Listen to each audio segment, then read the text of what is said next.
నిరీక్షణ prayer house మరియు centre సంఘముల తరపున ప్రభు అయిన యేసుక్రీస్తు నామంలో మీ అందరికీ నా వందనములు. ఈరోజు దేవుని వాగ్దానం ద్వితీయోపదేశకాండం 30వ అధ్యాయం 10వ వచనం.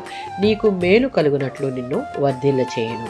ద్వితీయోపదేశకాండం 30వ అధ్యాయం 9 నుంచి 10 వచనాలలో ఇశ్రాయేలు యెహోవా వైపు మళ్ళడం వారు అనుభవించిన శాపాలకు విపర్యయం అవుతుంది.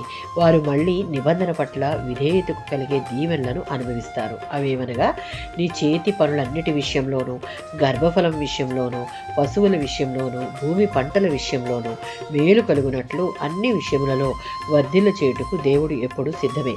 దానికి దేవునిని పూర్ణ హృదయంతోనూ పూర్ణ ఆత్మతోనూ దేవుడైన యెహోవాను ప్రేమించి లోబడినప్పుడు మాత్రమే ఆ మేలులు వారి సొంతమవుతాయి. ద్వితీయోపదేశకాండం 4వ అధ్యాయం 29 నుంచి 30 వచనాలలో ఎవరైనా దేవుని సంపూర్ణతను కనుగొనాలని తెలుసుకోవాలని అనుకుంటే వారు హృదయపూర్వకమైన భక్తిభావంతో ఆయనను వెతకాలి. దేవుని తెలుసుకోవడం, ఆయన రాజ్యాధికారాన్ని, దీవెనలను, మేలులను, నీతిని అనుభవించడం అంత సులభంగా జరిగేవి కావు. ఎవరైతే దేవుని జాగ్రత్తగా వెతుకుతారో వారే ఆయన సామీప్యతను, ఆత్మ సంపూర్ణతను, ఆయన నిత్య జీవమనే వరాన్ని పొందుతారు.